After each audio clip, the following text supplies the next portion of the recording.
Davide abamkholwanga, kepha wambulala Goliathi. Awudzingi ukukholwa bantu kuze kube nelutho lolukhulu lolwentako.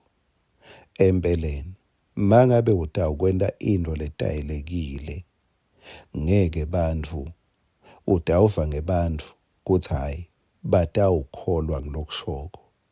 Kepha mawutawukwenta into lengaketayeleki, lenkulu kakhulu, utawuva ngekuthi bangakukholwa. Uyayibona lento iyayengana. Kuba ngathi hhayi lokukahle kunesikhathi bantu bangikholwa. Kanzi utawukwenta lite.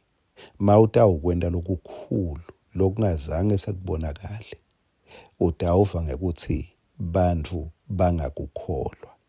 Kepha kungakuhluphi kungakholwa kubantfu, uNkulunkulu uyakholwa nguwe. Nasi ngwaselusuku sakavuka udle. Asihlephule nje kuGenesis 1, livesi lekugcina lelithi uNkulunkulu wakubona konke labe sakwendile kuthi kuhle kakhulu. Akabutanga abantu uNkulunkulu ukuthi lokhu lesengikwendile kunjani. Watibuta yena, watiphendvula yena, wathi mine mende wako konke kuhle kakhulu lengikwendile.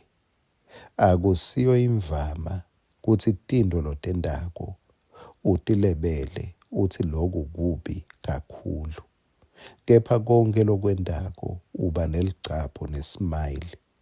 Ngetinto lotendako utibone kuthi tinhle kakhulu. Kulokudala lokuhle kakhulu bekunebantfu lapho labekabadalile uNkulunkulu. Uma abuka umuntfu uNkulunkulu, watibuta yena, wathi lo muntfu lengimdalile unjani. Wasmayila uNkulunkulu, wathi muhle kakhulu.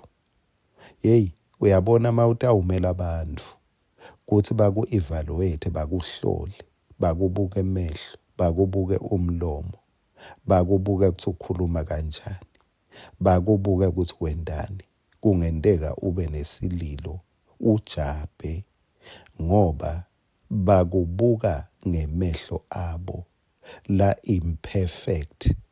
Akusiwe lo mubi, ngula mehlo la kubukako lanebubi.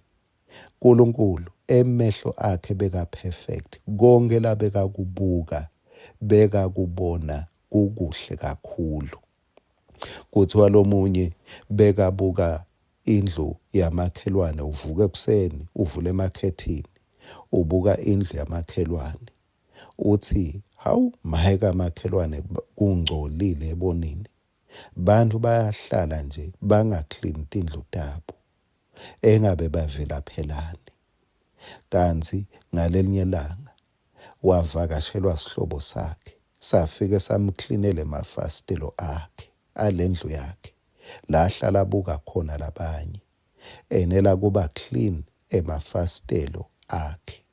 Wathi uyavuka futhi ngalelinye langa ubuka kamakhelwane, wathi ewu maye uhlobile namhla makhelwane, usebendile. Ngemehlo aNkulunkulu langenako kungcola, lathi mabuka umuntu wathi muhle kakhulu. Kumcoka kuthi ucale ubuke wena kuthi lo mbukako ngabe mubi yini noma kufuneka uhlobise kubuka kwakho. Futhi ke sihlobo sami, ungajabi mangabe bakulebela bathi umubi kakhulu, ngoba akukahlobi emafastelo abo. Makadala uNkulunkulu kude la kudala wathi lokhu kuyimistake, kude la kudala wathi lokhu kubi, kude la kudala wathi lokhu kuyirabishi.